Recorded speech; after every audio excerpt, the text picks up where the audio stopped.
ঘড়িতে তখন সকাল ৯:১০। অফিসের ব্যস্ততা, রাস্তায় গাড়ির সশস্ত্র স্রোত। একটা সিগন্যালে থামল কবিতার গাড়ি। পাশের কাচের বাইরে এক উস্কো খুস্কো মলিন মুখ। কাঁচটা নামালো কবিতা। ছোট্ট হাতে একগোছা ফুল উঠে এলো গাড়ির জানলায়। ফুল নেবে? অস্ফুট কণ্ঠ। কবিতা জিজ্ঞেস করল, তোর নাম কি?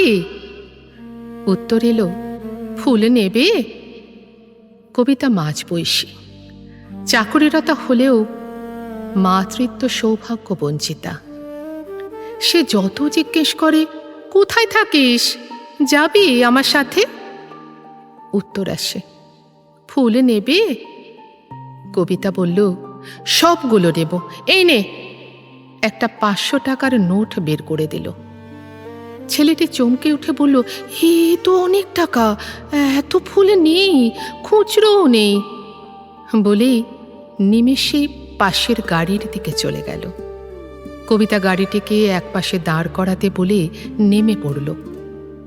এইটুকু সময়ে এই ছোট্ট ছেলেটি যেন বড্ড আকৃষ্ট করেছে তাকে। দেখল ছেলেটি দু একটি গাড়ি থেকে যেটুকু খুচরো পাচ্ছে রাস্তার অন্য প্রান্তে গিয়ে রেখে আসছে। সেখানে একটা চটের উপর বসে এক অন্ধ নারী ও এক অন্ধ পুরুষ।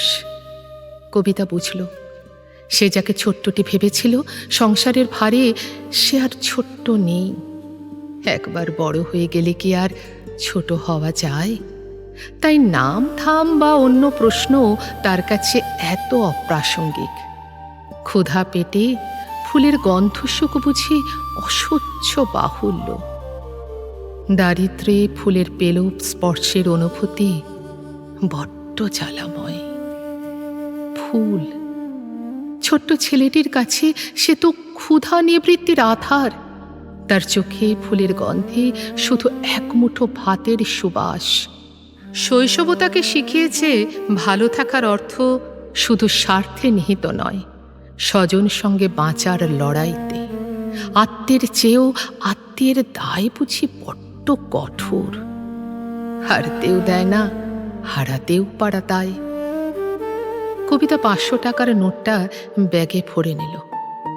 অর্থের অর্থ বিষয়ে এক আপাত ছোট্ট ছেলে যেন চরম শিক্ষা দিয়ে গেল।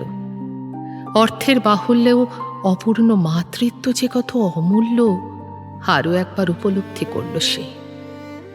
জীবন পথে চলতেই হয়, কখনো ক্ষণিকের সিগন্যাল লাল, আবার সবুজ হলেই চলতে হয়।